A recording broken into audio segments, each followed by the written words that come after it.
Coast, and the moment of truth has arrived.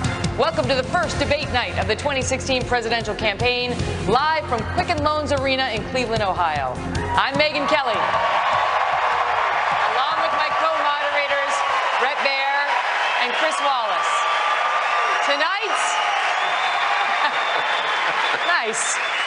Tonight, thousands of people here in the queue, along with millions of voters at home, will get their very first chance to see the candidates face off in a debate, answering the questions you want answered. Less than a year from now, in this very arena, one of these 10 candidates, or one of the 7 on the previous debate tonight, will accept the Republican Party's nomination. Tonight's candidates were selected based on an average of 5 national polls. Just a few hours ago, you heard from the candidates ranked 11 through 17, and now the primetime event, the top 10. Also of note, Fox News is partnering for tonight's debate with Facebook. For the past several weeks, we've been asking you for questions for the candidates on Facebook. Nearly 6 million of you, 6 million, viewed the debate videos on our site, and more than 40,000 of you submitted questions, some of which you will hear us asking the candidates tonight. As for the candidates who will be answering those questions, here they are, positioned on the stage by how they stand in the polls. In the center of the stage tonight, businessman Donald Trump. Former Florida Governor Jeb Bush. Wisconsin Governor Scott Walker. Former Arkansas Governor Mike Huckabee. Neurosurgeon Dr. Ben Carson. Texas Senator Ted Cruz. Florida Senator Marco Rubio. Kentucky Senator Rand Paul. New Jersey Governor Chris Christie. And your very own Governor of Ohio, John Kasich.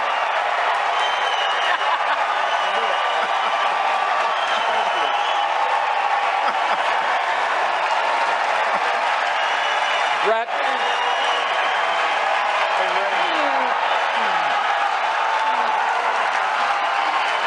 Bret, I think you would call that a home field advantage. It might be. It might be. We'll see. Listen, the rules. Feel some objections coming. It might be. The rules for tonight are simple: 1 minute for answers, 30 seconds for follow-ups, and if a candidate runs over, you'll hear this. Pleasant, no? We also have a big crowd here with us tonight in the home of the Cavaliers, as I mentioned. And while we expect them to be enthusiastic, as you heard, we don't want to take anything away from the valuable time for the candidates. So we're looking for somewhere between a reaction to a LeBron James dunk and the Cleveland Public Library across the street. Somewhere there we'll find a balance tonight. Without further ado, let's begin. Gentlemen, we know how much you love hand-raising questions. So we promise this is the only one tonight, the only one. Is there anyone on stage, and can I see hands, who is unwilling tonight to pledge your support to the eventual nominee of the Republican Party and pledge to not run an independent campaign against that person? Again, we're looking for you to raise your hand now. Raise your hand now if you won't make that pledge tonight. Mr. Trump. So, Mr. Trump, to be clear, you're standing on a Republican primary debate. I fully understand. The place where the RNC will give the nominee the nod. I fully understand. And that experts say an independent run would almost certainly hand the race over to Democrats and likely another Clinton. You can't say tonight that you can make that pledge. I cannot say. I have to respect the person that if it's not me, the person that wins. If I do win and I'm leading by quite a bit, that's what I want to do. I can totally make that pledge. If I'm the nominee, I will pledge I will not run as an independent. But and I am discussing it with everybody, but I'm talking about a lot of leverage. We want to win, and we will win. But I want to win as the Republican. I want to run as the Republican nominee. So tonight you can't say if another one of these... This is what's wrong. I mean, This is what's wrong. He buys and sells politicians of all stripes. He's already, Dr. Paul. hey, look, he's already hedging his bet on the Clintons, okay? So if he doesn't run as a Republican, maybe he supports Clinton or maybe runs as an independent. Okay. But I'd say that he's already hedging his bets because he's used to buying politicians. Well, I've given him plenty of money. Just to be clear, you can't make the, we're going to move on. You're not going to make the pledge tonight. I will not make the pledge at this time. Okay. All right. That's what. Gentlemen, our first round of questions is on the subject of electability in the general election. And we start tonight with you, Dr. Carson. You are a successful neurosurgeon, but you admit that you have had to study up when it comes to foreign policy, saying there's a lot to learn. Your critics say that your inexperience shows. You suggested that the Baltic states are not a part of NATO, and just months ago you were unfamiliar with the major political parties and government in Israel. And domestically, you thought Alan Greenspan had been Treasury Secretary instead of Federal Reserve Chair. Aren't these basic mistakes, and don't they raise legitimate questions about whether you are ready to be president? Well, I could take issue with all of those things, but we don't have time. But I will say we have a debate here tonight, and we will have an opportunity to explore those areas. And I'm looking very much forward to demonstrating that, in fact, the thing that is probably most important is having a brain and to be able to figure things out and learn things very rapidly. So, you know, experience comes from a large number of different arenas. And America became a great nation early on, not because it was flooded with politicians, but because it was flooded with people who understood the value of personal responsibility, hard work, creativity, innovation, and that's what will get us on the right track now as well.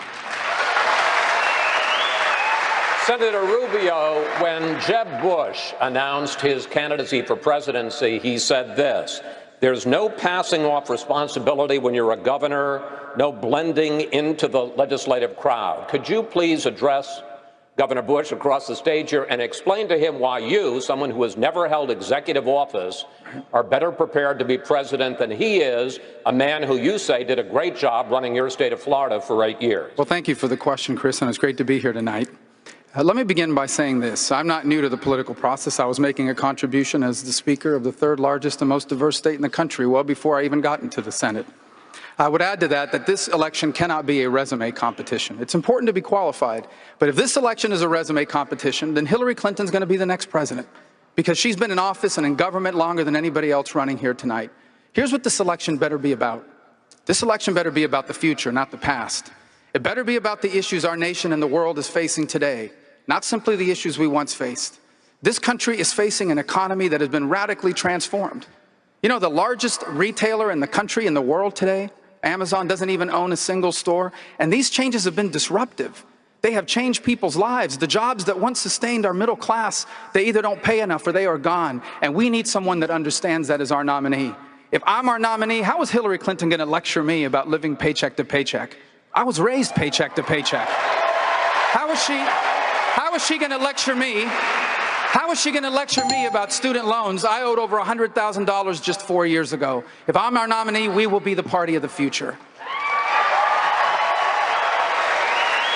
Governor Bush, you have insisted that you're your own man. You say you have a life experience uniquely your own, not your father's, not your brother's.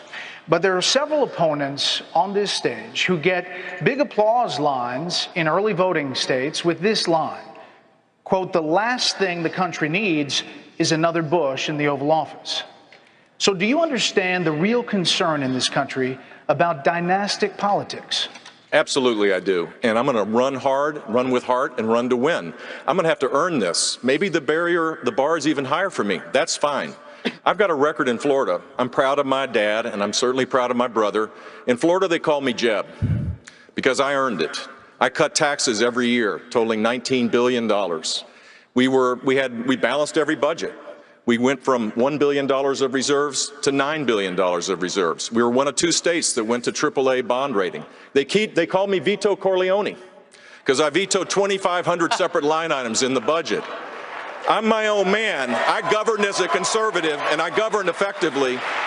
And the net effect was, during my 8 years, 1.3 million jobs were created. We left the state better off because I applied conservative principles in a purple state the right way, and people rose up. Thank you, sir. Mr. Trump, you've called women you don't like fat pigs, dogs, slobs, and disgusting animals. Only Rosie O'Donnell. Your Twitter account, it was well beyond Rosie O'Donnell. Yes, I'm sure it was. Your Twitter account has several disparaging comments about women's looks. You once told a contestant on Celebrity Apprentice it would be a pretty picture to see her on her knees. You once told a contestant on Celebrity Apprentice it would be a pretty picture to see her on her knees. Does that sound to you like the temperament of a man we should elect as president? And how will you answer the charge from Hillary Clinton, who is likely to be the Democratic nominee, that you are part of the war on women? I think the big problem this country has is being politically correct. I've been challenged by so many people, and I don't frankly have time for total political correctness. And to be honest with you, this country doesn't have time either. This country is in big trouble. We don't win anymore. We lose to China. We lose to Mexico, both in trade and at the border. We lose to everybody. And frankly, what I say, and oftentimes it's fun, it's kidding, we have a good time, what I say is what I say. And honestly, Megyn, if you don't like it, I'm sorry. I've been very nice to you, although I could probably maybe not be based on the way you have treated me, but I wouldn't do that. But you know what? We need strength, we need energy, we need quickness, and we need brain in this country to turn it around. That I can tell you right now. Senator Cruz, your colleague, Senator Paul, right there next to you, said a few months ago he agrees with you on a number of issues, but he says you do nothing to grow the party. He says you feed red meat to the base, but you don't reach out to minorities. You have a toxic relationship with GOP leaders in Congress. You even called the Republican Senate leader, Mitch McConnell, a liar recently. How can you win in 2016 when you're such a divisive figure? Chris, I believe the American people are looking for someone to speak the truth. If you're looking for someone to go to Washington, to go along to get along, to agree with the career politicians in both parties who get in bed with the lobbyists and special interests, then I ain't your guy. There is a reason that we have $18 trillion in debt. Because as conservatives, as Republicans, we keep winning elections. We got a Republican House, we got a Republican Senate, and we don't have leaders who honor their commitments. I will always tell the truth and do what I said I would do. Governor Christie, you're not exactly the darling of conservatives. You tout your record as a Republican governor in a blue state. On Facebook, the most people talking about you, not surprisingly, come from your state of New Jersey, and one of the top issues they are talking about is the economy. This may be why. Under your watch, New Jersey has undergone 9 credit rating downgrades. The state's 44th in private sector growth. You face an employee pension crisis, and the Garden State has the 3rd highest foreclosure rate in the country. So why should voters believe that your management of the country's finances would be any different? If you think it's bad now, you should have seen it when I got there. Fact is, in the 8 years before I became governor, taxes and fees were raised at the state level 115 times. In the 8 years before I became governor, spending was increased 56%. And in the 8 years before I became governor, there was zero net private sector job growth in New Jersey. Zero for 8 years. So what did we do? We came in, we balanced an $11 billion deficit on a $29 billion budget by cutting over 800 programs in the state budget.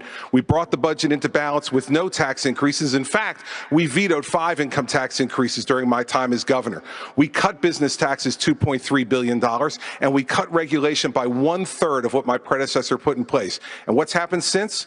192,000 new private sector jobs in the 5.5 years I've been governor. We have a lot of work to do in New Jersey, but I am darn proud of how we've brought our state back. Thank you, Governor. Governor Walker, you've consistently said that you want to make abortion illegal, even in cases of rape, incest, or to save the life of the mother. You recently signed an abortion law in Wisconsin that does have an exception for the mother's life, but you are on record as having objected to it. Would you really let a mother die rather than have an abortion? And with 83% of the American public in favor of a life exception, are you two out of the mainstream on this issue to win the general election? Well, I'm pro-life. I've always been pro-life. And I've got a position I think is consistent with many Americans out there in that I believe that that is an unborn child that's in need of protection out there. And I've said many a time that that unborn child can be protected, and there are many other alternatives that will also protect the life of that mother. That's been consistently proven. Unlike Hillary Clinton, who has a radical position in terms of support for Planned Parenthood, I defunded Planned Parenthood more than 4 years ago, long before any of these videos came out. I've got a position that's in line with everyday America. Governor Huckabee, like Governor Walker, you have staked out strong positions on social issues. You favor a constitutional amendment banning same-sex marriages.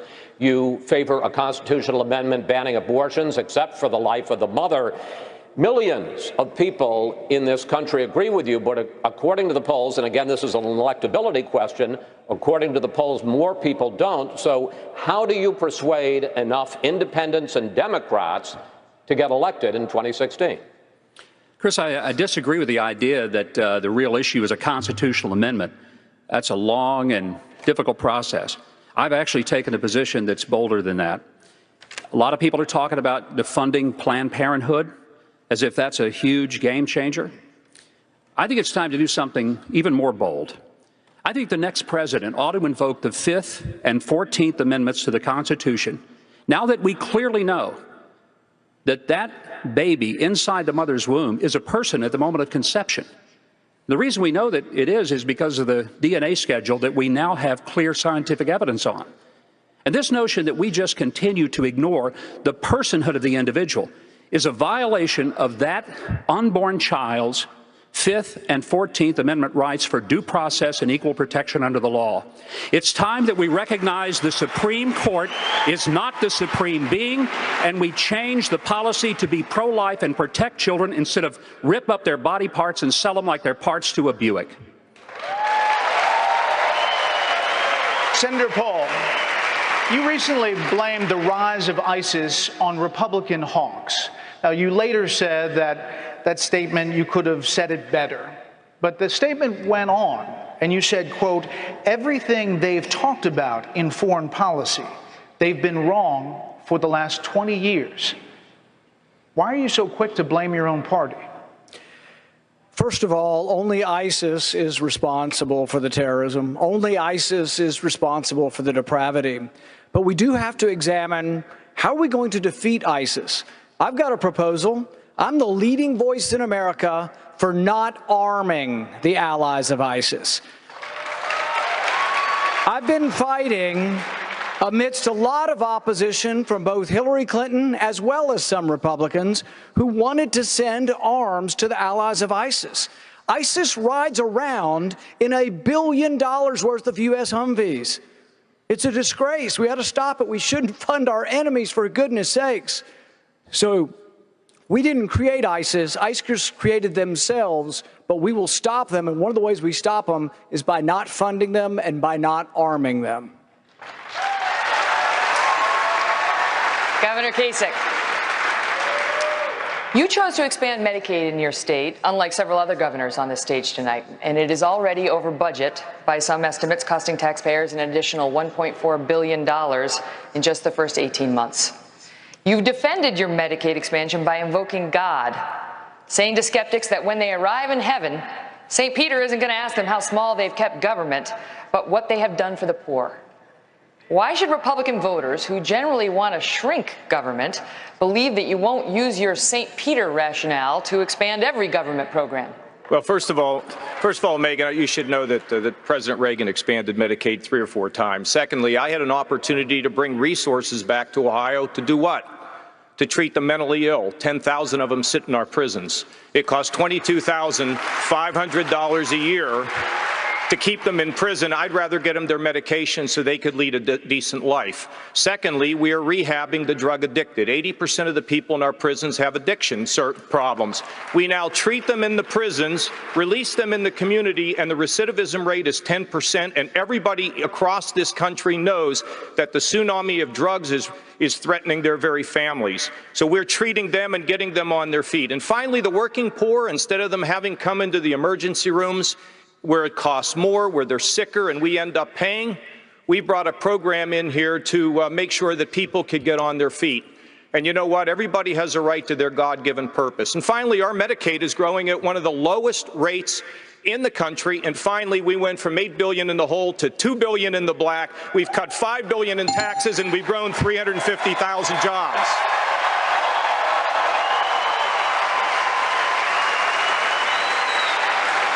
Gentlemen, we're turning to a new subject that all of you have been talking about and some of you have been disagreeing about, and that is the issue of immigration. Governor Bush, you released a new plan this week on illegal immigration, focusing on enforcement, which some suggest is your effort to show that you're not soft on that issue. I want to ask you about a statement that you made last year about illegal immigrants, and here's what you said. They broke the law, but it's not a felony. It's an act of love. It's an act of commitment to your family. Do you stand by that statement, and do you stand by your support for earned legal status? I do. I believe that the great majority of people coming here illegally have no other option. They want to provide for their family. But we need to control our border. It's our responsibility to pick and choose who comes in. So I've written a book about this, and yes, this week I did come up with a comprehensive strategy that really mirrored what we said in the book, which is that we need to deal with E-Verify, we need to deal with people that come with a legal visa and overstay, we need to be much more strategic on how we deal with border enforcement, border security, we need to eliminate the sanctuary cities in this country. It is ridiculous and tragic that people are dying because of the fact that local governments are not following the federal law. There's much to do. And I think rather than talking about this as a wedge issue, which Barack Obama's done now for 6 long years, the next president, and I hope to be that president, will fix this once and for all so that we can turn this into a driver for high sustained economic growth. And there should be a path to earn legal status for those that are here. Not amnesty. Earn legal status, which means you pay a fine and do many things over an extended period of time. Thank you, sir. And government is sending criminals, rapists, drug dealers accrually. I'd like you're right next to him, tell us evidence that the Mexican government is doing this, but that you have evidence that the Mexican government is doing this, but that you have evidence you have refused or declined to share. Why not use this first Republican presidential debate to share your proof with the American people? So, if it weren't for me, you wouldn't even be talking about illegal immigration, Chris. You wouldn't even be talking about it. This was not a subject that was on anybody's mind until I brought it up at my announcement, and I said, Mexico is sending. Except the reporters, because they're a very dishonest lot, generally speaking, in the world of politics, they didn't cover my statement the way I said it. The fact is, since then, many killings, murders, crime, drugs pouring across the border, our money going out and the drugs coming in. And I said, we need to build a wall, and it has to be built quickly. And I don't mind having a big, beautiful door in that wall so that people can come into this country legally. But we need, Jeb, to build a wall. We need to keep illegals out. Mr. Trump, I'll give you 30 seconds. I'll give you 30 seconds to answer my question, which was, what evidence do you have, specific evidence, that the Mexican government is sending criminals across the border? 30 seconds. Border Patrol, I was at the border last week. Border Patrol people that I deal with, that I talk to, they say this is what's happening because our leaders are stupid, our politicians are stupid, and the Mexican government is much smarter, much sharper, much more cunning, and they send the bad ones over because they don't want to pay for them, they don't want to take care of them. Why should they when the stupid leaders of the United States will do it for them? And that's what's happening, whether you like it or not. All right. Obviously, there's a lot more to talk about this. We're going to have more questions for the candidates on illegal immigration, plus other key topics, including your questions on Facebook. Welcome back to Fox News Facebook Republican Debate Night. We're going to continue the questions now on illegal immigration. We kind of ended with a cliffhanger there, so let's continue the conversation. Governor Kasich, I know you don't like to talk about Donald Trump, but I do want to ask you about the merit of what he just said. When you say that the American government is stupid, that the Mexican government is sending criminals, that we're being bamboozled, is that an adequate response to the question of illegal immigration? Chris, first of all, I was just saying to Chris Christie, they say we're outspoken. We need to take lessons from Donald Trump if we're really going to learn it. Here's the thing about Donald Trump. Donald Trump's hitting a nerve in this country. He is. He's hitting a nerve. People are frustrated. They're fed up. They don't think the government is working for them. And for people that want to just tune him out, they're making a mistake. Now, he's got his solutions. Some of us have other solutions. You know, look, I balanced the federal budget as one of the chief architects when I was in Washington. Hadn't been done since. I was a military reformer. I took the state of Ohio from an $8 billion hole and a 350,000 job loss to a $2 billion surplus and a gain of 350,000 jobs. Respectfully, can we talk about illegal immigration? But the point is that we all have solutions. Mr. Trump is touching a nerve because people want the wall to be built. They want to see an end to illegal immigration. They want to see it, and we all do. But we all have different ways of getting there, and you're going to hear from all of us tonight about what our ideas are. All right. Well, Senator Rubio, let me see if I can do better with you. Yeah. Is it as simple as our leaders are stupid, their leaders are smart, and all of these illegals coming over are criminals? Well, let me set the record straight on a couple of things. The first is the evidence is now clear that the majority of people coming across the border are not from Mexico. They're coming from Guatemala, El Salvador, Honduras. Those countries are the source of the people that are now coming in its majority. I also believe we need a fence. The problem is if El Chapo builds a tunnel under the fence, we have to be able to deal with that too. And that's why you need an E-Verify system and you need an entry-exit tracking system and all sorts of other things to prevent illegal immigration. But I agree with what Governor Kasich just said. People are frustrated. This is the most generous country in the world when it comes to immigration. There are 1 million people a year who legally immigrate to the United States. And people feel like we're being taken advantage of.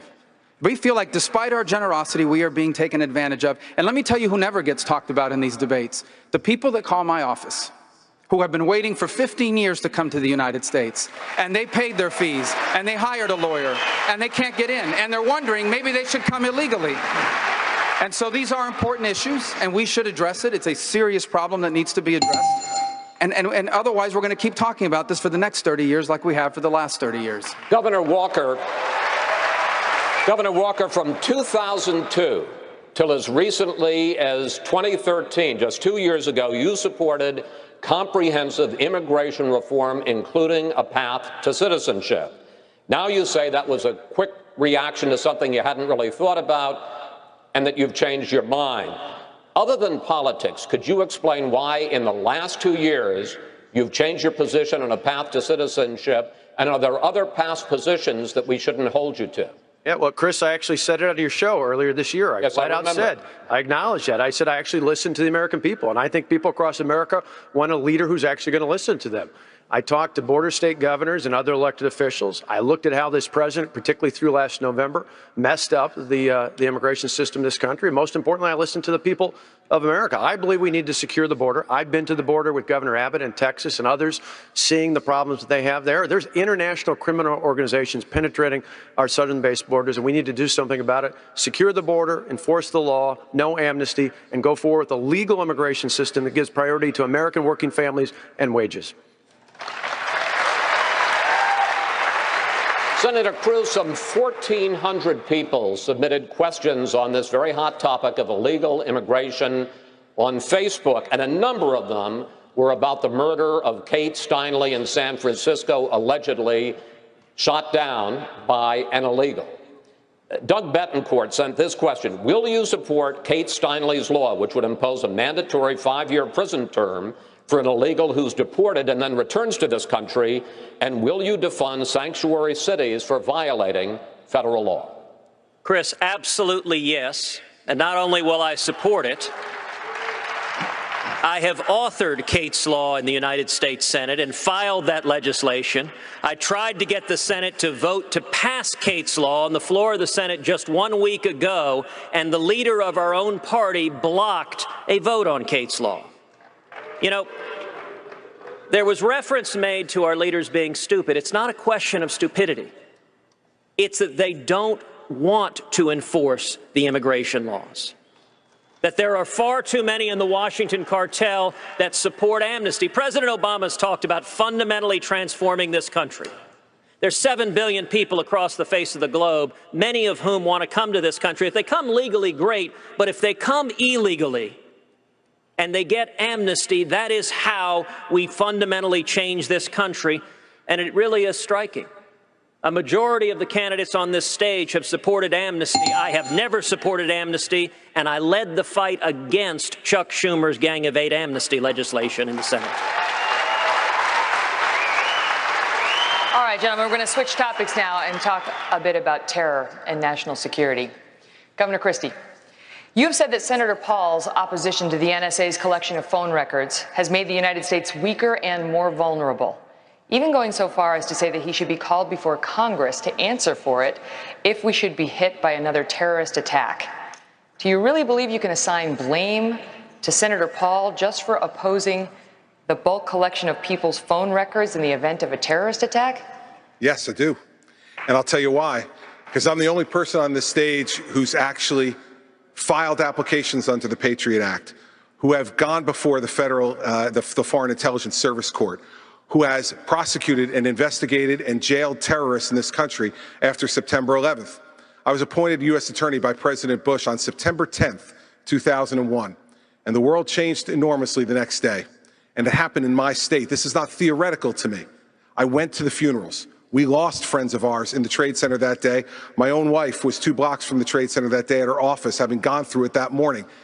When you actually have to be responsible for doing this, you can do it, and we did it for 7 years in my office, respecting civil liberties and protecting the homeland. And I will make no apologies ever for protecting the lives and the safety of the American people. We have to give more tools to our folks to be able to do that, not fewer, and then trust those people and oversee them to do it the right way. As president, that is exactly what I'll do. Megan, may I respond? May I respond? Go ahead, sir. I want to collect more records from terrorists, but less records from innocent Americans. The Fourth Amendment was what we fought the revolution over. John Adams said it was the spark that led to our war for independence. And I'm proud of standing for the Bill of Rights, and I will continue to stand for the Bill of Rights. And Megan, that's a completely ridiculous answer. I want to collect more records from terrorists, but less records from other people. How are you supposed to know, Megan? Use the Fourth What are you supposed to? Amendment. How are you supposed Use to? the Fourth No, I'll tell you Amendment. how you Get a warrant. Let me tell you something. Get you go a judge to sign when a warrant. Senator. Go ahead, wait, Governor Christie, make your point. Listen, Senator, when you're sitting in a subcommittee just blowing hot air about this, you can say things like that. When you're responsible for protecting the lives of the American people, then what you need to do is to make sure that you use the system the way it's supposed to work. Here's the problem, Governor. You fundamentally misunderstand the Bill of Rights. Every time you did a case, you got a warrant from a judge. I'm talking about searches without warrants, indiscriminately of all Americans' records, and that's what I fought to end. I don't trust President Obama with our records. I know you gave him a big hug, and if you want to give him a big hug again, go right ahead. Go ahead, Governor. And Senator Paul, the hugs that I remember are the hugs that I gave to the families who lost their people on September 11th. Those are the hugs I remember, and those had nothing to do with politics, unlike what you're doing by cutting speeches on the floor of the Senate, then putting them on the internet within a half an hour to raise money for your campaign, and while still putting our country at risk. All right, we're going to cut it off there. We have plenty more we want to get to. That was an interesting exchange. Thank you for that. Well, I want to move on because I have, we're going to get to you, Governor, but I really want to get to a Facebook questioner. His name is Alex Shalgren, and he has the following question. My question is, how would the candidates stop the treacherous actions of ISIL, and its growing influence in the U.S. if they were to become president? Senator Cruz, I want to talk to you about this because many of the Facebook users and the folks on Facebook wanted the candidates to speak to ISIS tonight. You asked the chairman of the Joint Chiefs a question. What would it take to destroy ISIS in 90 days? He told you ISIS will only be truly destroyed once they are rejected by the populations in which they hide. And then you accused him of pushing Medicaid for the Iraqis. How would you destroy ISIS in 90 days? Megan, we need a commander-in-chief that speaks the truth. We will not defeat radical Islamic terrorism so long as we have a president unwilling to utter the words radical Islamic terrorism.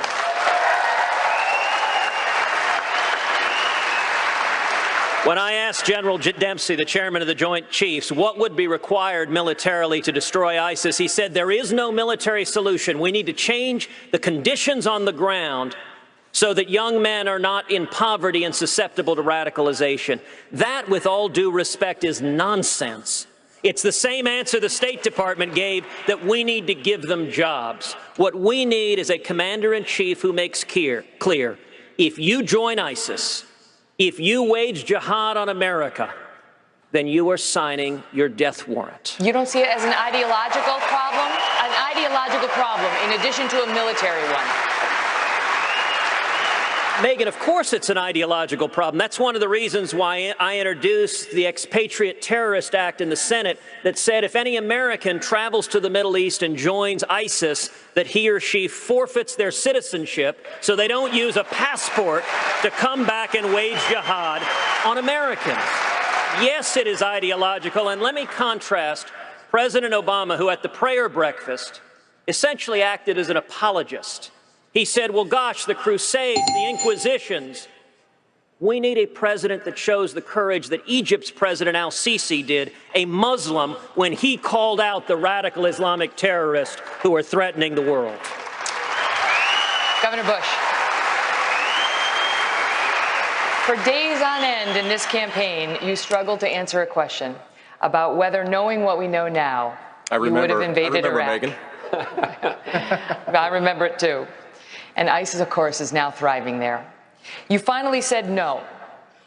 To the families of those who died in that war, who say they liberated a country and deposed a ruthless dictator, how do you look at them now and say your brother's war was a mistake? Knowing what we know now, with faulty intelligence and not having security be the first priority when we invaded, it was a mistake. I wouldn't have gone in. However, for the people that did lose their lives and the families that suffered because of it, I know this full well, because as governor of the state of Florida, I called every one of them every one of them that I could find, to tell them that I was praying for them, that I cared about them, and it was really hard to do. And every one of them said that their child did not die in vain, or their wife or husband did not die in vain. And so why it was difficult for me to do it was based on that. Here's the lesson that we should take from this, which relates to this whole subject. Barack Obama became president, and he abandoned Iraq. He left, and when he left, Al-Qaeda was done for. ISIS was created because of the void that we left. And that void now exists as a caliphate the size of Indiana. To honor the people that died, we need to stop the Iran agreement for sure, because the Iranian mullahs have their blood on their hands, and we need to take out ISIS with every tool at our disposal. Governor Walker, in February you said that we needed to gain partners in the Arab world. Which Arab country not already in the U.S.-led coalition has the potential to be our greatest partner? What about additional ones? We need to focus on the ones we have. You look at Egypt, probably the best relationship we've had in Israel, at least in my lifetime, incredibly important. You look at the Saudis. In fact, earlier this year, I met with Saudi leaders and leaders from the United Arab Emirates, and I asked them, what's the greatest challenge in the world today? Set aside the Iran deal. They said it's the disengagement of America. We are leading from behind under the Obama-Clinton doctrine. America's a great country. We need to stand up and start leading again. And we'd have allies not just in Israel, but throughout the Persian Gulf. Dr. Carson, in one of his first acts as commander-in-chief, President Obama signed an executive order banning enhanced interrogation techniques in fighting terror. As president, would you bring back waterboarding? Well, thank you, Megan. I wasn't sure I was going to get to talk again. We have a lot for you. Don't worry. Fear not. You may rue that request. All right. You know, what we do in order to get the information that we need is our business. And I wouldn't necessarily be broadcasting to everybody what we're going to do. You know, we've gotten into this mindset of fighting politically correct wars. There is no such thing as a politically correct war. And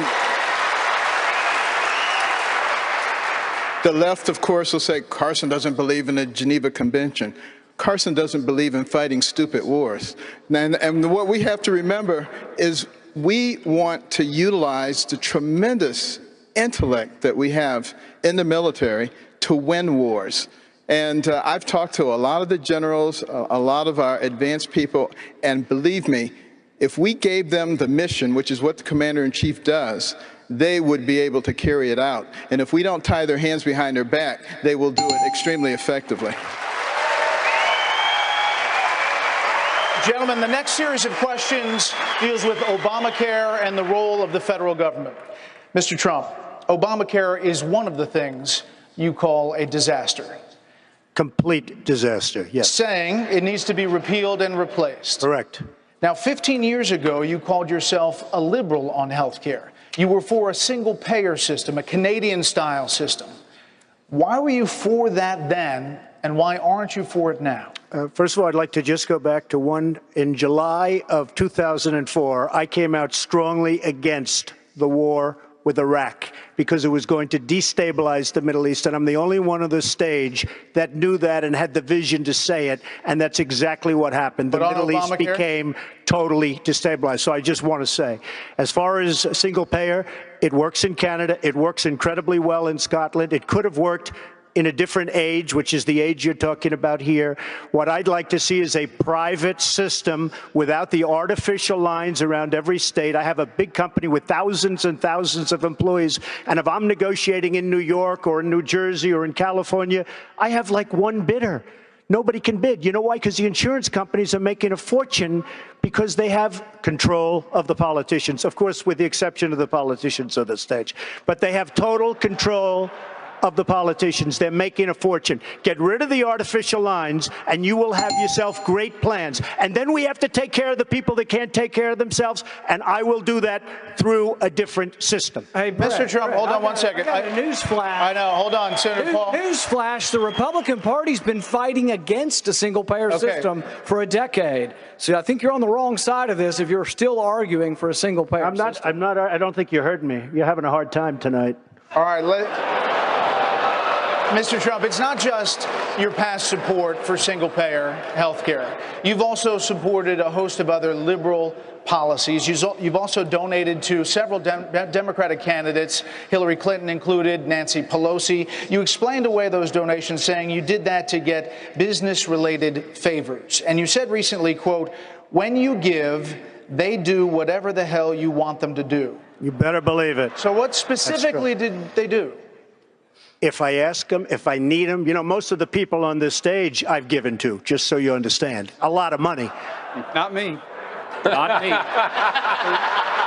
But you're welcome to give me a check, Donald, if you'd like. Many of them. Actually, to be clear, That's he right. supported Not Charlie Crist. Not Mike. Charlie, but I have. Donald, if you end your campaign, I hope you will give to me. Good. Okay. Sounds good. Sounds good to me, Governor. I will tell you that our system is broken. I give to many people. Before 2 months ago, I was a businessman. I give to everybody. When they call, I give. And you know what? When I need something from them, 2 years later, 3 years later, I call them. They are there for me. So and that's a broken system. So what'd you get from Hillary Clinton and Nancy Pelosi? Well, I'll tell you what. With Hillary Clinton, I said, be at my wedding, and she came to my wedding. You know why? She had no choice because I gave. I gave to a foundation that, frankly, that foundation is supposed to do good. I didn't know her money would be used on private jets going all over the world. It was. But Mr. Trump, thank you. Hold on. We're gonna move on. We'll come back to you, Governor Walker. Just 1 second on this, though. We spend a lot of time talking about Hillary Clinton and pitting us back and forth. Let's be clear. We should be talking about Hillary Clinton on that last subject, because everywhere in the world that Hillary Clinton touched is more messed up today than before she and the We have many questions to come. Many questions to come. Governor Huckabee, on Facebook, John Pritzrioni asks this: will you abolish or take away the powers and cut the size of the EPA, the IRS, the Department of Education? Now, broadly, the size of government is a big concern for Facebook users, Facebook persons, as well as, obviously, conservatives. But year after year, decade after decade, there are promises from Republicans to shrink government. But year after year, decade after decade, it doesn't happen. In fact, it gets bigger even under Republican politicians. So the question is, at this point, is the government simply too big for any one person, even a Republican, to shrink? It's not too big to shrink. But the problem is we have a Wall Street to Washington axis of power that has controlled the political climate. The donor class feeds the political class, who does the dance that the donor class wants.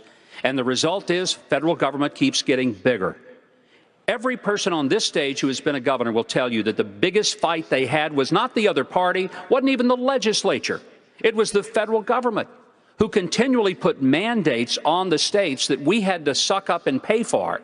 And the fact is, there are a lot of things happening at the federal level that are absolutely beyond the jurisdiction of the Constitution. This is power that should be shifted back to the states, whether it's the EPA. There is no role at the federal level for the Department of Education. And I'm still one who says that we can get rid of the Internal Revenue Service if we would pass the fair tax, which is a tax on consumption, rather than a tax on people's income, and move power back where the founders believed it should have been all along. Dr. Carson, Dr. Carson, do you agree with that? What I agree with is that we need a significantly changed taxation system. And the one that I've advocated is based on tithing, because I think God's a pretty fair guy.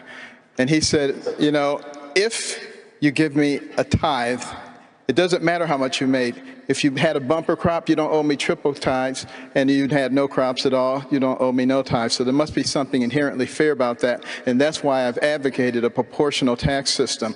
You make $10 billion, you pay $1 billion. You make $10, you pay $1, and everybody gets treated the same way. And you get rid of the deductions, you get rid of all the loopholes.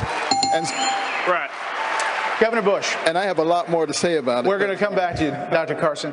Governor Bush, you are one of the few people on this stage who advocates for Common Core education standards, reading and math.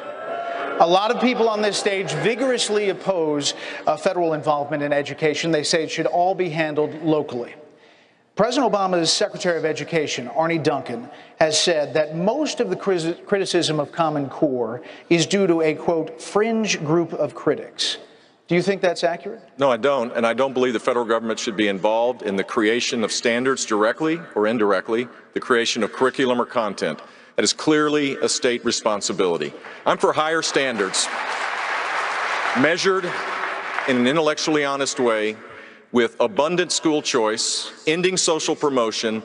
And I know how to do this because as governor of the state of Florida, I created the first statewide voucher program in the country, the second statewide voucher program in the country, and the third statewide voucher program in the country.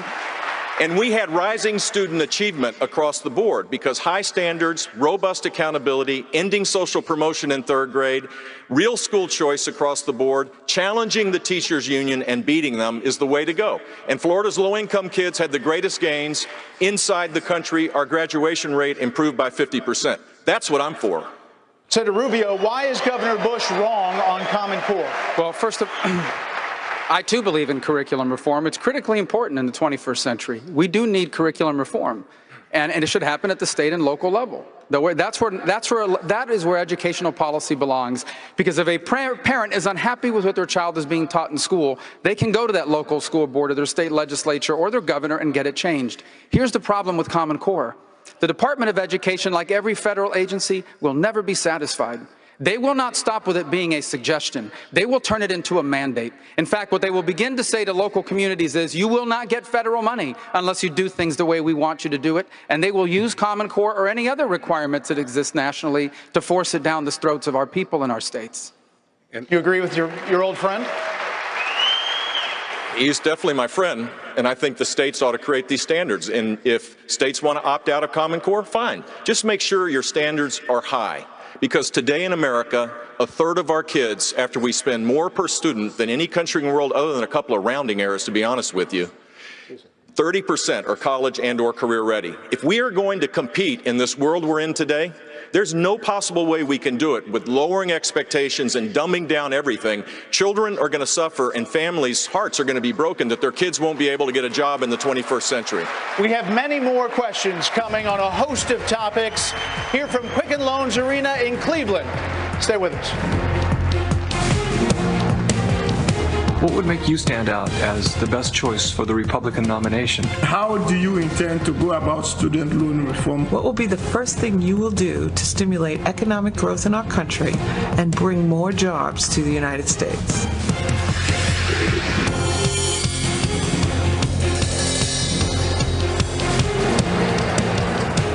And it's just before 10 p.m. on the East Coast. Welcome back to Quicken Loans Arena in Cleveland, Ohio, and the very first Republican primary debate of the 2016 presidential campaign. 10 candidates on the stage, selected based on their standing in 5 national polls. And tonight they are facing off, answering the questions you want asked, we hope. Gentlemen, we're obviously digging into some subjects in depth, but we're also going to change it up every once in a while throughout the next hour and have mini rounds where we ask, you're not going to like it, only a couple of candidates' questions on those subjects. This is the first of the mini rounds, and it's about somebody whose name probably hasn't been mentioned enough so far tonight. Governor Kasich, let me start with you. Whoever the Republican nominee is, it looks, at least for now, like whoever that nominee is, he or she, will be facing off against Hillary Clinton. You know how she will come after whoever the Republican nominee is. She will say that you, whoever it is, support the rich while she supports the middle class, that you want to suppress the rights of women and minorities. She wants to move the country forward while you, the Republicans, want to take the country back to the past. How will you, if you're the nominee, how will you answer that and take Hillary Clinton on? Well, let's start off with my father being a mailman, so I understand the concerns of all the folks across this country, some of whom have trouble, making ends meet. But I think she will come in a narrow way. The nominee of this party, if they're going to win, has got to come at it in a big way, which is pro-growth, which is balancing budgets. You know, we were talking about it. People were saying, could we do it? I was the chairman of the Budget Committee and the lead architect the last time it happened in Washington. And when we did it, we had great economic growth, we cut taxes, and we had a big surplus. Economic growth is the key. Economic growth is the key to everything. But once you have economic growth, it is important that we reach out to people who live in the shadows, the people who don't seem to ever think they get a fair deal. And that includes people in our minority community. That includes people who feel as though they don't have a chance to move up. You know, America is a miracle country.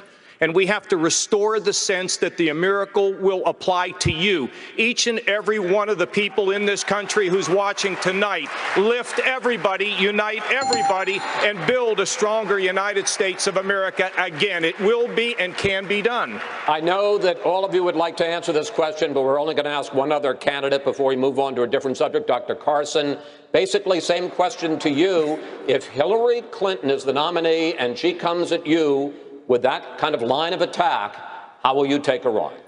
If Hillary is the candidate, which I doubt, that would be a dream come true.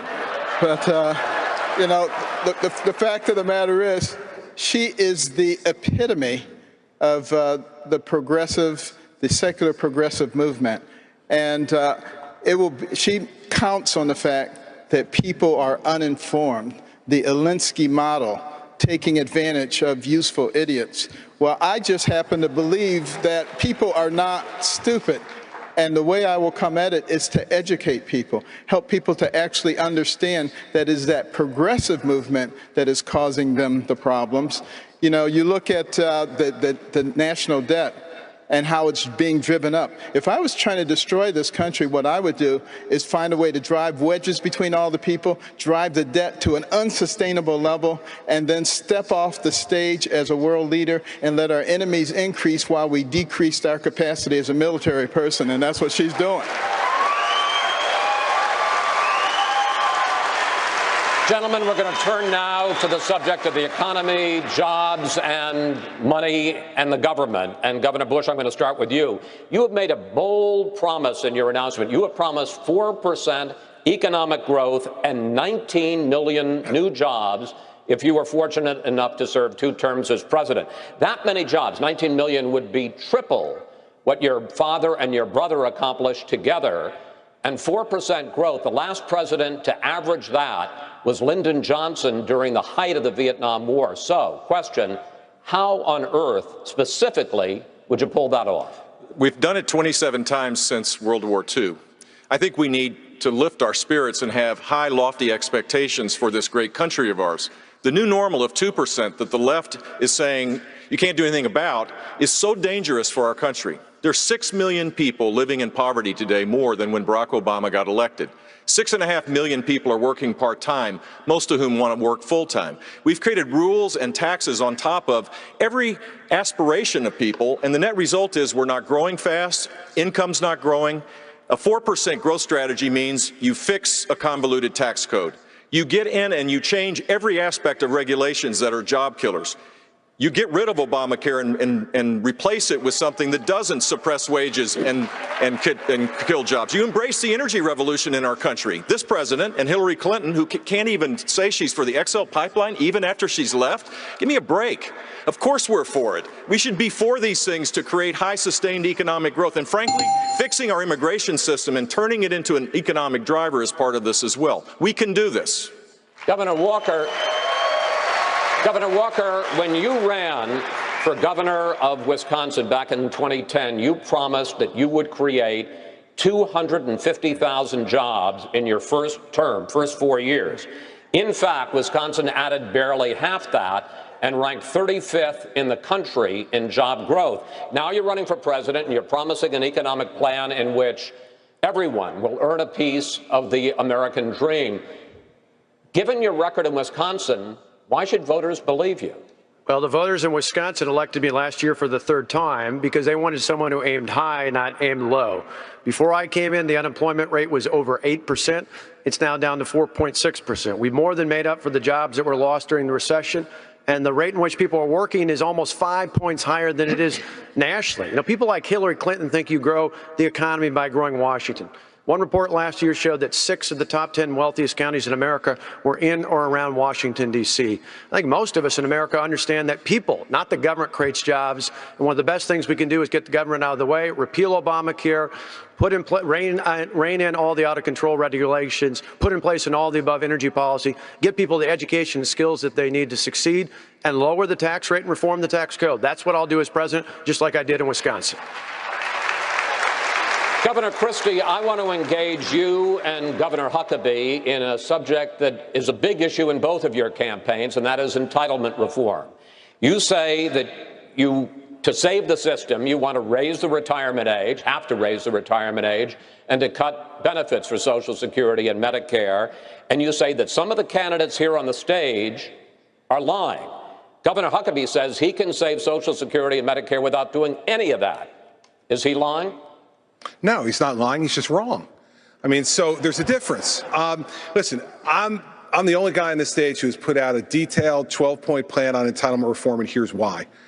Because 71% of federal spending right now is on entitlements and debt service. 71%. And we have spent the last hour and 5 minutes talking about the other 29% and no time on the 71%. And that makes no sense.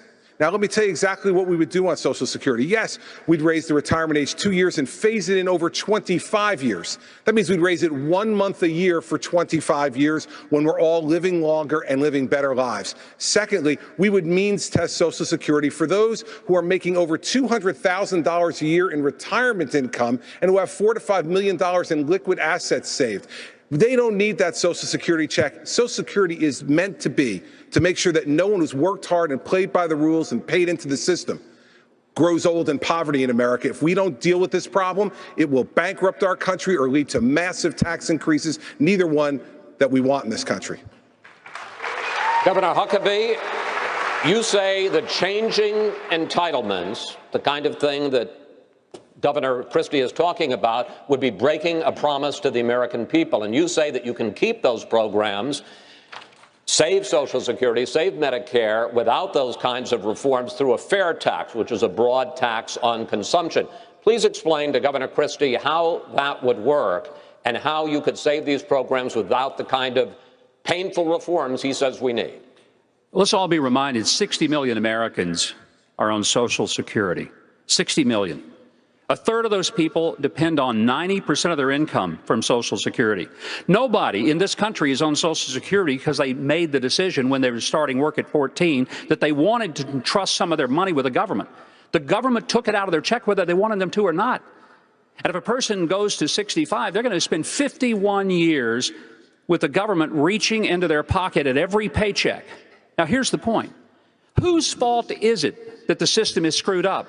Is it the recipients or is it the government? And if Congress wants to mess with the retirement program, why don't we let them start by changing their retirement program and not have one, instead of talking about getting rid of Social Security and Medicare that was robbed $700 billion to pay for Obamacare?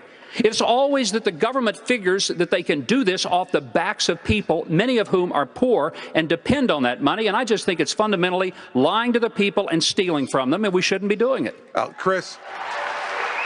30 seconds. Yeah, sure. I don't disagree with ending Congress's retirement program. I'm a governor. I don't have a retirement program in my state, and I don't disagree with that.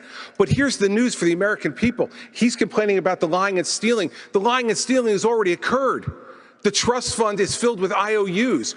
We can't fix the problem just by entering Congress's retirement. That's worth about this much. We need to go at the fundamental problem. And the fundamental problem is that this system is broken. It has been stolen from. We have been lied to. We need a strong leader to tell the truth and fix it. All right, this is it. 30 seconds finally. Well, you ask about how we fund it. One of the reasons that Social Security is in so much trouble is the only funding stream comes from people who get a wage. The people who get wages is declining dramatically. Most of the income in this country is made by people at the top who get dividends and capital gains. The fair tax transforms the process by which we fund Social Security and Medicare, because the money paid at consumption is paid by everybody, including illegals, prostitutes, pimps, drug dealers, all the people that are freeloading off the system now. That's why it ought to be a transformed system. All right. All right. Enough. Mr. Trump. Getting a little R-rated.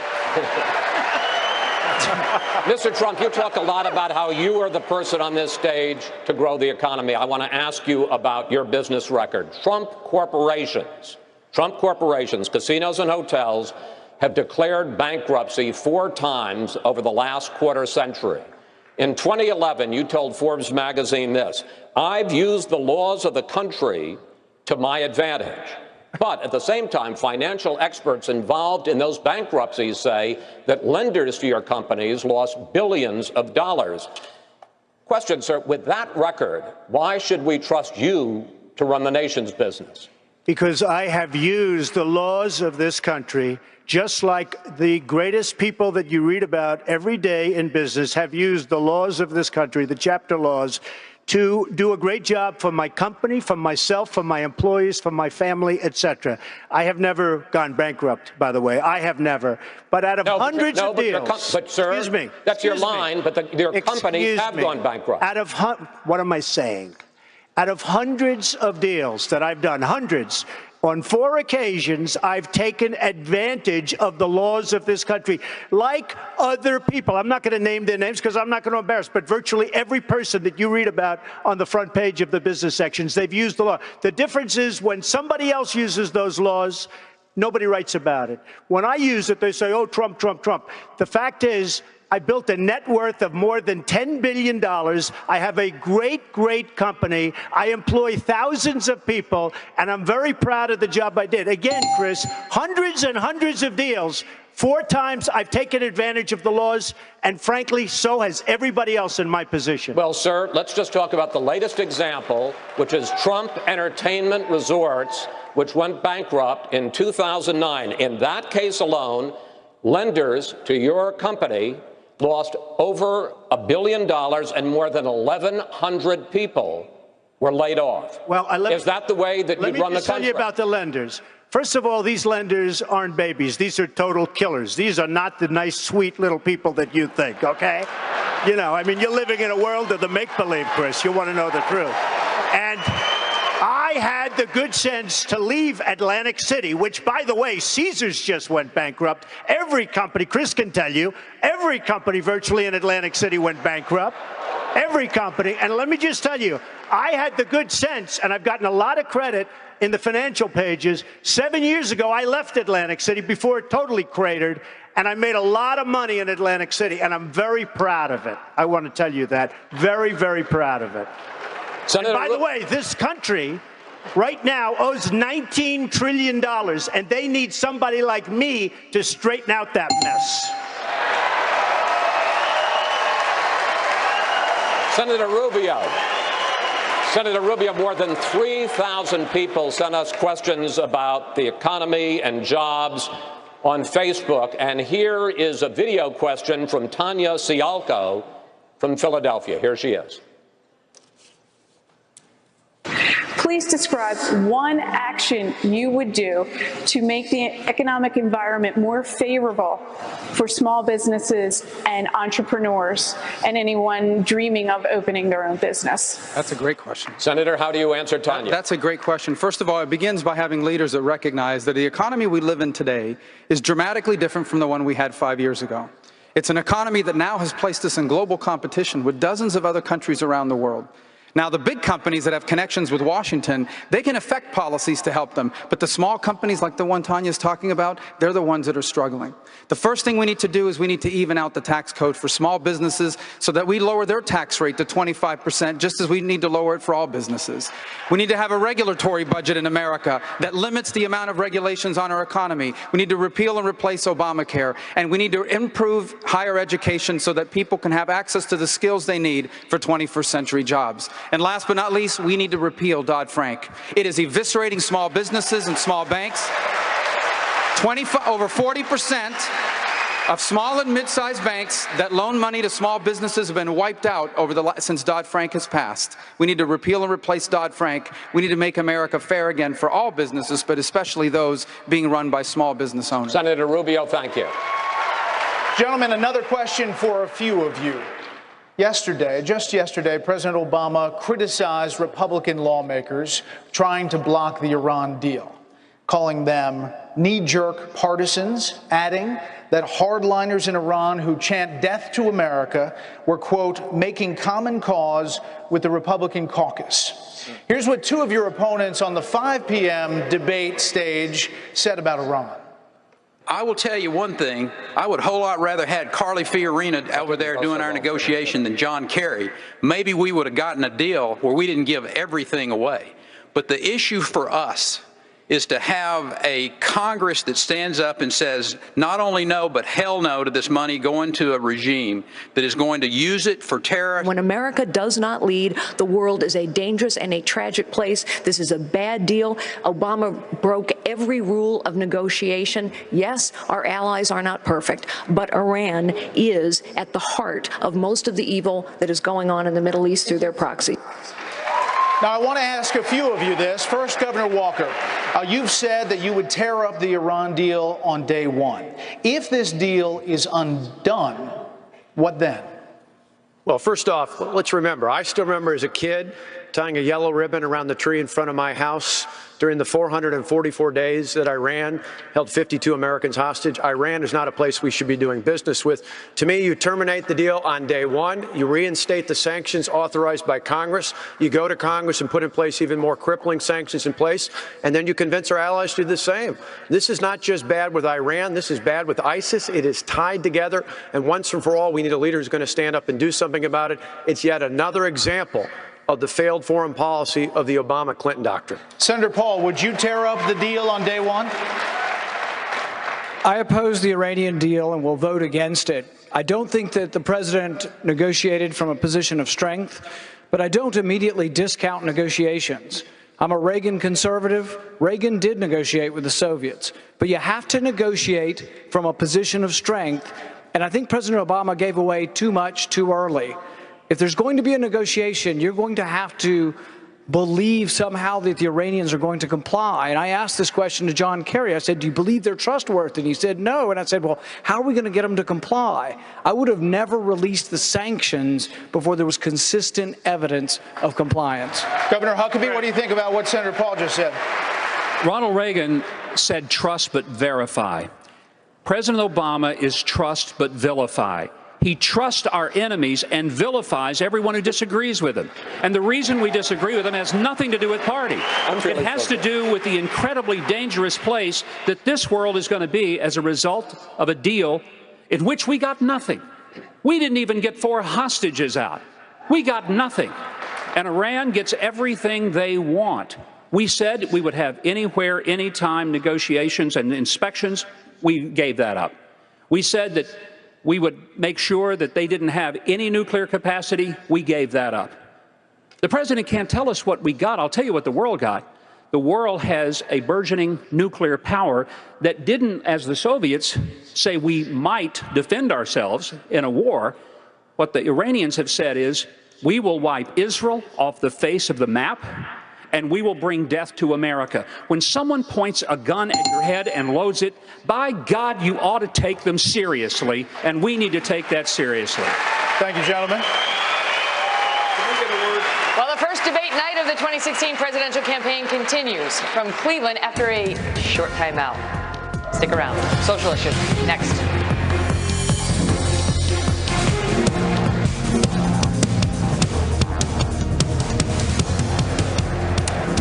Welcome back, gentlemen. We're going to move on now to discuss some social issues across the board. Governor Bush, I'll start with you.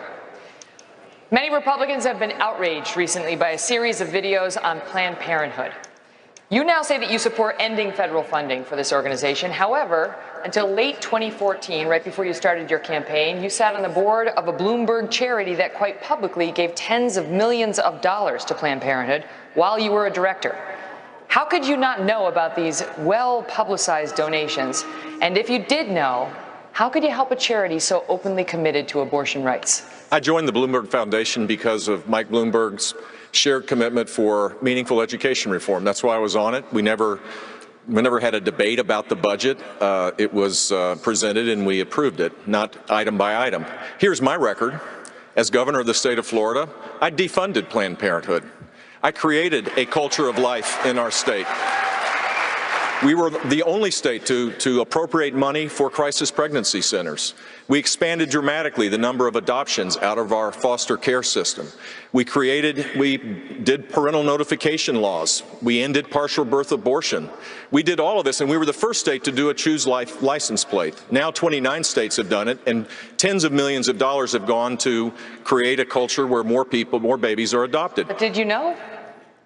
No, I didn't know, but it doesn't matter. I was working on this board because of the education. My record is clear. My record as a pro-life governor is not in dispute. I am completely pro-life, and I believe that we should have a culture of life. It's informed by my faith from beginning to end. And I did this not just as it related to unborn babies, I did it at the end-of-life issues as well. This is something that goes way beyond politics, and I hope one day that we get to the point where we respect life in its fullest form across the board. Senator Rubio, you favor a rape and incest exception to abortion bans. Cardinal Timothy Dolan of New York just said yesterday those exceptions are preposterous. He said they discriminate against an entire class of human beings. If you believe that life begins at conception, as you say you do, how do you justify ending a life just because it begins violently through no fault of the baby? Well, Megan, first of all, I'm not sure that that's a correct assessment of my record. I would go on to add that I believe all human life. You don't favor a rape and an incest exception? I have never said that, and I have never advocated that. What I have advocated is that we pass a law in this country that says all human life at every stage of its development is worthy of protection. In fact, I think that law already exists. It's called the Constitution of the United States. And let me go further. I believe that every single human being is entitled to the protection of our laws, whether they can vote or not, whether they can speak or not, whether they can hire a lawyer or not, whether they have a birth certificate or not. And I think future generations will look back at this history of our country and call us barbarians for murdering millions of babies who we never gave them a chance to live. Mr. Trump, in 1999, you said you were, quote, very pro-choice, even supporting partial birth abortion. You favored an assault weapons ban as well. In 2004, you said in most cases you identified as a Democrat. Even in this campaign, your critics say you often sound more like a Democrat than a Republican, calling several of your opponents on this stage things like clowns and puppets. When did you actually become a Republican?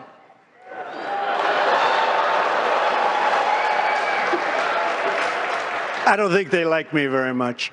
I'll tell you what, I've evolved on many issues over the years, and you know who else has is Ronald Reagan evolved on many issues. And I am pro-life, and if you look at the question, I was in business, they asked me a question as to pro-life or choice, and I said, if you let it run, that I hate the concept of abortion. I hate the concept of abortion. And then since then, I've very much evolved. And what happened is friends of mine years ago were going to have a child, and it was going to be aborted, and it wasn't aborted, and that child today is a total superstar, a great, great child. And I saw that, and I saw other instances, and I am very, very proud to say that I am pro-life. As far as being a Republican is concerned, I come from a place, New York City, which is virtually, I mean, it's almost exclusively Democrat. And I have really started to see some of the negatives. As an example, and I have a lot of liking for this man, but the last number of months of his brother's administration were a catastrophe. And unfortunately, those few months gave us President Obama, and you can't be happy about that. Governor Bush, I want to ask you, on the subject of name-calling of your fellow candidates, a story appeared today quoting an anonymous GOP donor who said you called Mr. Trump a clown, a buffoon, something else that cannot be repeated on television. None of which is true. Is it true? No, it's not true. But I have said that Mr. Trump's language is divisive. I want to win. I want one of these people here, or the ones at 5 o'clock, to be the next president of the United States. We're not going to win by doing what Barack Obama and Hillary Clinton do each and every day, dividing the country, creating a grievance kind of environment. We're going to win when we unite people with a hopeful, optimistic message. I have that message because I was a governor of a state that saw people lifted up because we had high sustained economic growth. Our economy grew at double the rate of the nation. We created 1.3 million jobs. We led the nation 7 out of those 8 years. We were only one of 2 states that went to AAA bond rating. I cut taxes $19 billion. If you do that and apply conservative principles the right way, you create an environment where everybody rises up. That's how we're going to win, campaigning in places to give people hope that their life is better, because too many people are suffering today in America. Mr. Trump, 30 seconds. Well, first of all, Jeb, I am very happy that you denied that, and I appreciate that very much. I mean, he's a true gentleman. He really is. The one thing he did say about, and I mean that, the one thing he did say about me, however, was my tone, and I also understand that. But when you have people that are cutting Christians' heads off, when you have a world at the border and at so many places that it's medieval times, it's almost got to be as bad as it ever was in terms of the violence and the horror. We don't have time for tone. We have to go out and get the job done. Subject of gay marriage and religious liberty. Governor Kasich, if you had a son or daughter who was gay or lesbian, how would you explain to them your opposition to same-sex marriage? Well, look, I'm an old-fashioned person here, and I happen to believe in traditional marriage. But I've also said the court has ruled. But how would you explain to your child? Megyn, the court has ruled, and I said we'll accept it. And guess what? I just went to a wedding of a friend of mine who happens to be gay. Because somebody doesn't think the way I do, doesn't mean that I can't care about them or I can't love them. So if one of my daughters happened to be that, of course I would love them and I would accept them, because you know what? That's what we're taught when we have strong faith. So issues like that are planted to divide us. I think the simple fact of the matter is, and this is where I would agree with Jeb, and I've been saying it all along, we need to give everybody a chance, treat everybody with respect, and let them share in this great American dream that we have, Megyn. So, look, I'm going to love my daughters. I'm going to love them no matter what they do, because you know what? God gives me unconditional love. I'm going to give it to my family and my friends and the people around me. Senator Paul. In the wake of the Supreme Court's ruling on same-sex marriage, Carol Fox on Facebook wants to know the following. Quote, what will you do to ensure Christians are not prosecuted for speaking out against gay marriage? And will Christians be forced to conduct business that conflicts with their religious beliefs? Well, look, I don't want my marriage or my guns registered in Washington. And if people have an opinion that's a religious opinion that is heartily felt, obviously they should be allowed to practice that, and no government should interfere with them. One of the things that really got to me was the thing in Houston where you had the government, the mayor, actually trying to get the sermons of ministers. When the government tries to invade the church to enforce its own opinion on marriage, that's when it's time to resist. Governor Walker, many in the Black Lives Matter movement and beyond believe that overly aggressive police officers targeting young African Americans is the civil rights issue of our time. Do you agree? And if so, how do you plan to address it? If not, why not? Well, I think the most important thing we can do when it comes to policing is something you've had a guest on who's a friend of mine, Milwaukee County Sheriff David Clark, who's talked to me many times about this in the past. It's about training. It's about making sure that law enforcement professionals, not only on the way in to their positions, but all the way through their time, have the proper training, particularly when it comes to use of force, and that we protect and stand up and support those men and women who are doing their jobs in law enforcement. And for the very few that don't, that there are consequences to show that we treat everyone the same here in America. Thank you. Coming up, more of our debate, including questions about President Obama's foreign policy and these guys and their better ideas. Coming up.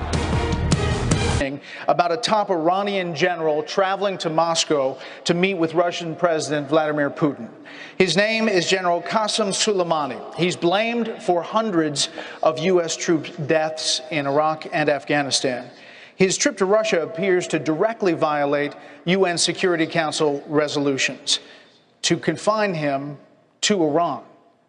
So, Mr. Trump, if you were president, how would you respond to this? I would be so different from what you have right now, like the polar opposite. We have a president who doesn't have a clue. I would say he's incompetent, but I don't want to do that because that's not nice. But if you look at the deals we make, whether it's the nuclear deal with 24-hour periods, and by the way, before you get to the 24 hours, you have to go through a system. You look at Sergeant Bergdahl. We get Bergdahl, a traitor, and they get 5 of the big, great killers, leaders that they want. We have people in Washington that don't know what they're doing. Now, I agree. Now, with Iran, we're making a deal. You would say, we want him. We want him. We want our prisoners. We want all these things. We don't get anything. We're giving them $150 billion plus. They are going to be, I'll tell you what, if Iran was a stock, you folks should go out and buy it right now because you'll quadruple. What's happened in Iran is a disgrace, and it's going to lead to destruction in large portions of the world. Another new development today. Senior defense officials tell Fox they strongly suspect Russia was behind a cyber attack on the chairman of the Joint Chiefs Office emails. This comes in the wake of the Director of National Intelligence blaming the Chinese for the largest ever cyber attack, stealing personal data of tens of millions of Americans. Senator Cruz, in your view, have Russia and China committed acts of cyber war? And if you were president, what would you do about it? Well, Brett, of course they have. And over the last 6.5 years, we've seen the consequences of the Obama-Clinton foreign policy. Leading from behind is a disaster. We have abandoned and alienated our friends and allies, and our enemies are stronger. Radical Islam is on the rise. Iran's on the verge of acquiring a nuclear weapon. China is waging cyber warfare against America. Russia, General Soleimani, you just mentioned, the Iranian general, is the head of the Al-Quds forces.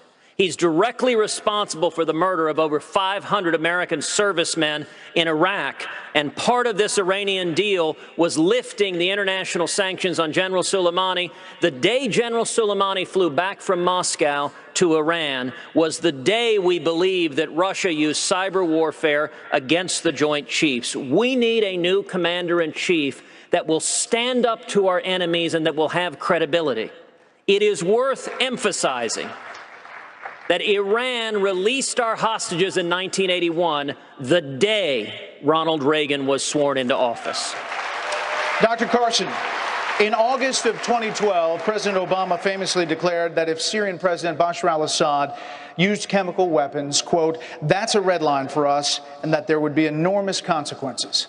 1 year later, with overwhelming evidence that Assad had in fact used chemical weapons and crossed that red line, President Obama declined to use military force against the Assad regime. As president, would you have used military force there? Well, what we have to stop and think about is the fact that we have weakened ourselves militarily to such an extent that it affects all of our military policies. Our Navy is at its smallest size since 1917. Our Air Force since 1940. In recent testimony, the Commandant of the Marine Corps said half of the non-deployed units were not ready. And, the sequester is cutting the heart out of our personnel. Our generals are retiring because they don't want to be part of this. And at the same time, our enemies are increasing. Our friends can't trust us anymore. Ukraine was a nuclear-armed state. They gave away their nuclear arms with the understanding that we would protect them. We won't even give them offensive weapons. We turned our back on Israel, our ally. And in a situation like that, of course, Obama's not going to be able to do anything. I would shore up our military first, because if you don't get the military right, nothing else is going to work. Governor Walker, as president, what would you do if Russian President Vladimir Putin started a campaign to destabilize NATO allies Estonia, Latvia, Lithuania, mirroring the actions Putin took at the early days of Ukraine? Well, first off, per the cyber attack with Russia the other day, it's sad to think right now, but probably the Russian and Chinese government know more about Hillary Clinton's email server than do the members of the United States Congress. And that has put our national security at risk. If I'm president, he won't think about that. Putin believes in the old Lenin adage that you probe with bayonets. When you find mush, you push. When you find steel, you stop. Under Obama and Clinton, we found a lot of mush over the last few years. We need to have a national security that puts steel in front of our enemies. I would send weapons to Ukraine. I would work with NATO to put forces on the eastern border of Poland and the Baltic nations. And I would reinstate and put in place back in the missile defense system that we had in Poland and in the Czech Republic. Governor we would find steel. Governor Huckabee, the culture of the American military is definitely changing. Women are moving into combat roles. Don't ask, don't tell has obviously been dropped. And now Defense Secretary Ashton Carter recently directed the military to prepare for a moment when it is welcoming transgender persons to serve openly. As Commander-in-Chief, how would you handle that? The military is not a social experiment. The purpose of the military is kill people and break things. It's not to transform the culture by trying out some ideas that some people think would make us a different country and more diverse. The purpose is to protect America. I'm not sure how paying for transgender surgery for soldiers, sailors, airmen, Marines makes our country safer. We've reduced the military by 25% under President Obama. The disaster is that we've forgotten why we have a military. The purpose of it is to make sure that we protect every American wherever that American is. And if an American is calling out for help, whether it's in Benghazi or at the border, then we ought to be able to answer it. We've not done that because we've decimated our military. We're flying B-52s. The most recent one that was put in service was November of 1962. A lot of the B-52s we're flying, we've only got 44 that are in service, combat ready. And the fact is, most of them are older than me. And that's pretty scary. Senator Paul, the first budget you proposed as senator cut all financial aid to Israel. You have since changed your view on that issue. What made you change your mind? Well, let's be clear. I'm the only one on the stage who actually has a 5-year budget that balances. I've put pencil to paper, and I've said I would cut spending, and I've said exactly where. Each one of my budgets has taken a meat axe to foreign aid because I think we ought to quit sending it to countries that hate us. I think we ought to quit sending it to countries that burn our flag. Israel's not one of those. But even Benjamin Netanyahu said that ultimately they will be stronger when they're independent. My position is exactly the same. We shouldn't borrow money from China to send it anywhere, but why don't we start with eliminating aid to our enemies? Okay, but you still say that Israel could be one of the countries that is cut from financial aid. I still say exactly what my original opinion is. Do you borrow money from China to send it to anyone? Out of your surplus, you can help your allies, and Israel is a great ally, and this is no particular animus of Israel. But what I will say, and I will say over and over again, we cannot give away money we don't have. We do not project power from bankruptcy court. We're borrowing $1 million a minute. It's got to stop somewhere. Governor Christie, what do you think of that answer? Well, listen, you know, if we want to deal with these issues, we have to deal with them in a way that makes sense. I agree with what Dr. Carson said earlier. The first thing we need to do to make America stronger is to strengthen our military. And I put out a really specific plan. No less than 500,000 active duty soldiers in the Army. No less than 185,000 active duty Marines in the Marine Corps. Bring us to a 350-ship Navy again and modernize the Ohio-class of submarines and bring our Air Force back to 2,600 aircraft that are ready to go. Those are the kind of things that are going to send a clear message around the world. Those are the things that we need to start working on immediately to make our country stronger and make it better. Those are the things that we need to be able to be doing.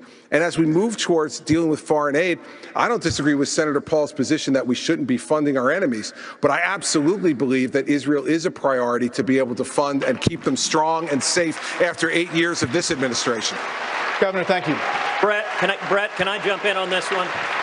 Senator, we're going to finish up with some more questions. Thank you. We have to stand you by because after the break, we're going to let the candidates make their closing statements, their final thoughts, and God. Stay tuned for that. We're going to allow the candidates to offer their final thoughts. But first, we want to ask them an interesting closing question from Chase Norton on Facebook, who wants to know this of the candidates. I want to know if any of them have received a word from God on what they should do and take care of first. Senator Cruz, start from you. Any word from God? Well, I am blessed to receive a word from God every day and receiving the Scriptures and reading the Scriptures, and God speaks through the Bible. I'm the son of a pastor and an evangelist, and I've described many times how my father, when I was a child, was an alcoholic. He wasn't a Christian, and my father left my mother and left me when I was just 3 years old, and someone invited him to Clay Road Baptist Church, and he gave his heart to Jesus, and it turned him around, and he got on a plane, and he flew back to my mother and me. I would also note that the Scripture tells us, "You shall know them by their fruits." We see lots of campaign conservatives.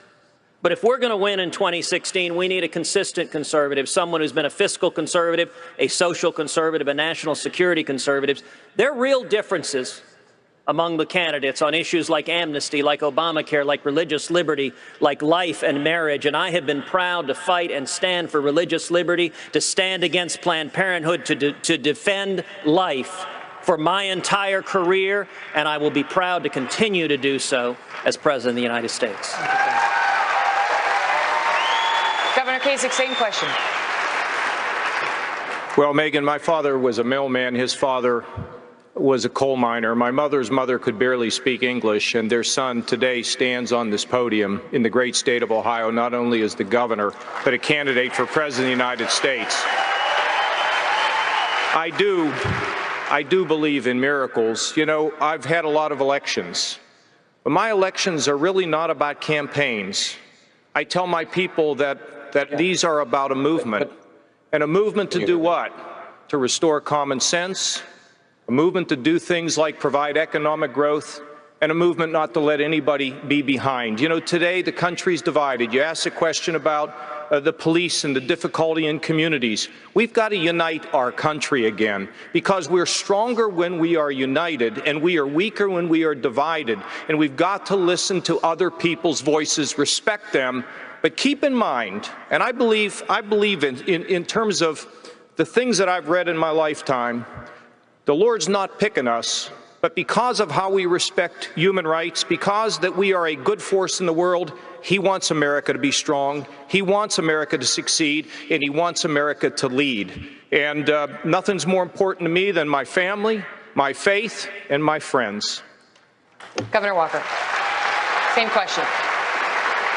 Well, thanks, Megan. I'm certainly an imperfect man, and it's only by the blood of Jesus Christ that I've been redeemed from my sins. So I know that God doesn't call me to do a specific thing. God hasn't given me a list, the 10 commandments, if you will, of things to act on the first day. What God calls us to do is follow His will. And ultimately, that's what I'm going to try and do. And I hope people have seen in my state, even in the big challenges I took on when I had over 100,000 protesters in and around our Capitol trying to do what I thought was the right thing, it wasn't just how I took on those political battles. It was ultimately how I acted, not responding in kind, not lashing out, but just being decent going forward and living my life in a way that would be a testimony to Him and His faith, and our faith. Senator Rubio, I want to ask you the same question, but I do want to mention a woman just came here to the stage and asked, what about the veterans? I want to hear more about what these candidates are going to do for our nation's veterans. So I put the question to you about God and the veterans, which you may find to be related. Well, first let me say I think God has blessed us. He's blessed the Republican Party with some very good candidates. The Democrats can't even find one.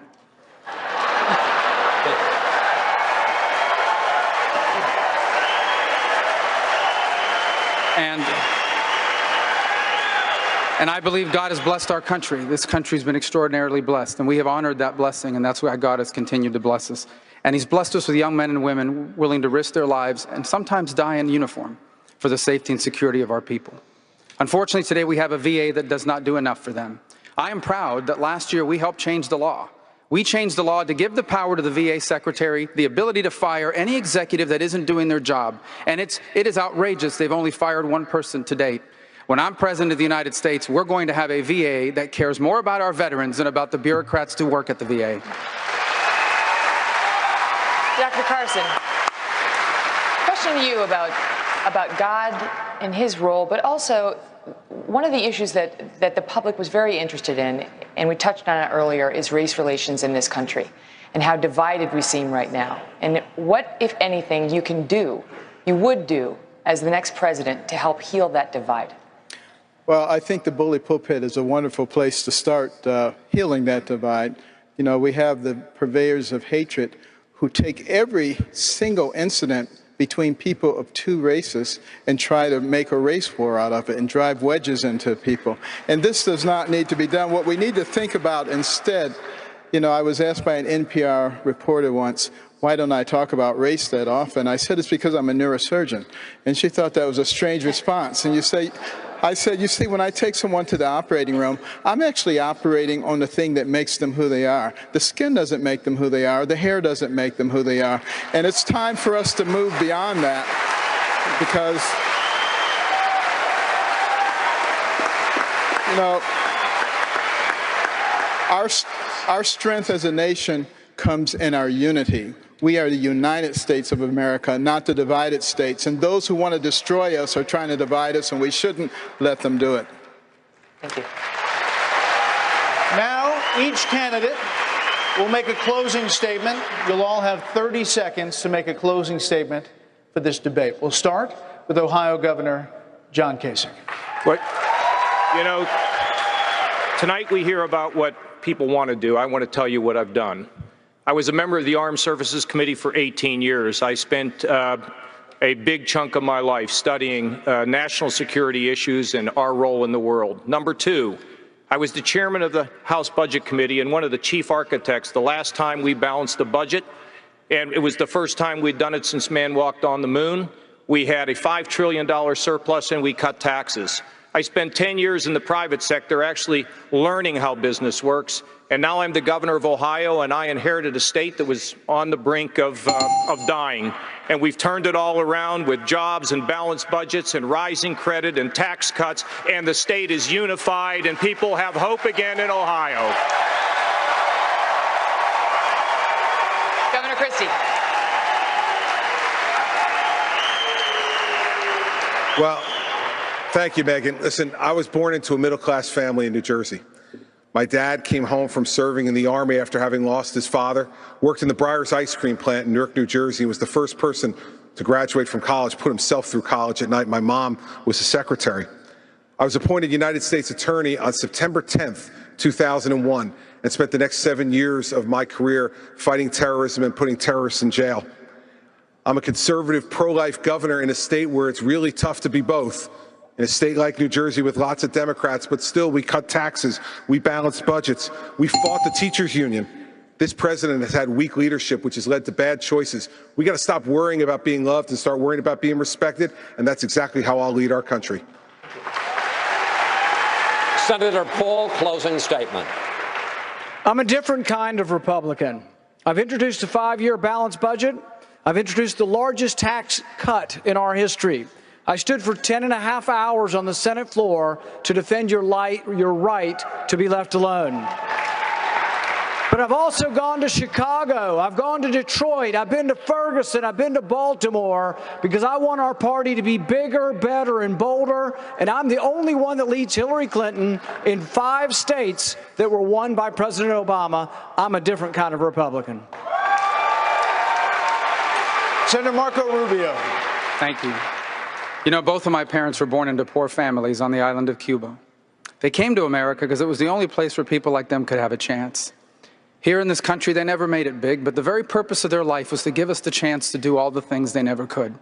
My father was a bartender, and the journey from the back of that bar to this stage tonight, to me, that's the essence of the American dream. It's what makes our nation different. And I'm running for president because I want that to still be possible for the people trying to do that now. I run for president because I believe that we can't just save the American dream, we can expand it to reach more people and change more lives than ever before. And that's why I'm asking for your vote, so we can make America greater than it's ever been and make of this century a new American century. Thank you, Senator. Senator Ted Cruz.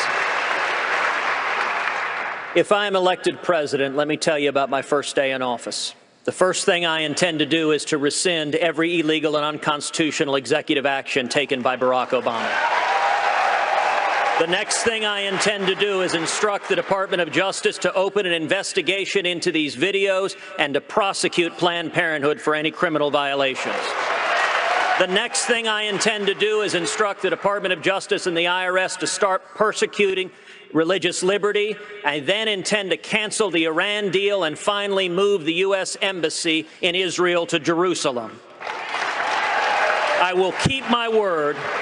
My father fled Cuba, and I will fight to defend liberty because my family knows what it's like to lose it. Dr. Carson, closing statement. Well, I haven't said anything about me being the only one to do anything, so let me try that. I'm the only one to separate Siamese twins. The only one to operate on babies while they were still in the mother's womb.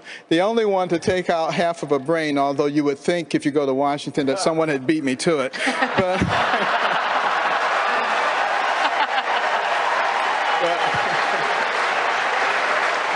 But I'm very hopeful that I'm not the only one who's willing to pick up the baton of freedom, because freedom is not free and we must fight for it every day. Every one of us must fight for it because we're fighting for our children and the next generation. Governor Mike Huckabee, closing statement.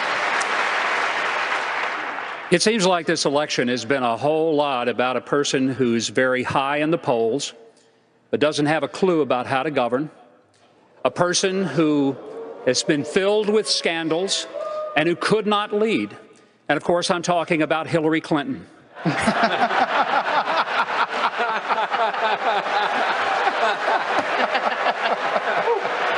think America is in trouble, but it's not beyond repair. But it's going to take leadership who sees the greatness of this country and who believes that once again we can be one nation under God. I'll be my best to do that, and thank you for your support. Governor Scott Walker. Thanks. I'm a guy with a wife and 2 kids and a Harley. One article called me aggressively normal. I ran for governor because I was worried about my kids' future. Then I took on the big government union bosses, and we won. They tried to recall me, and we won. They targeted us again, and we won. We balanced the budget, cut taxes, and turned our state around with big, bold reforms. It wasn't too late for Wisconsin, and it's not too late for America. That's why I asked for your vote. Governor Bush, closing statement, sir. Here's what I believe. I believe we're at the verge of the greatest time to be alive in this world. But Washington is holding us back. How we tax, how we regulate. We're not embracing the energy revolution in our midst, a broken immigration system that has been politicized rather than turning it into an economic driver. We're not protecting and preserving our entitlement system or reforming for the next generation. All these things languish while we have politicians in Washington using these as wedge issues. Here's my commitment to you, because I did it as Florida. We can fix these things. We can grow economically and restore America's leadership in the world so that everybody has a chance to rise up. I humbly ask for your vote whenever you're going to get to vote, whenever the primary is. Thank you all very much.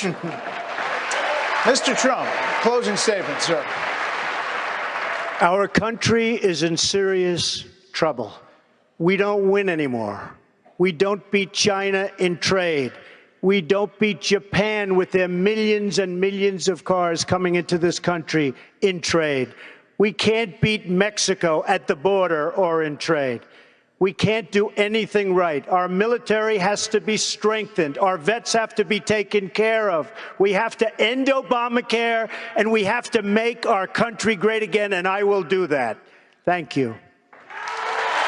Thank you. Gentlemen, thank you. It's over. That's it. You relieved?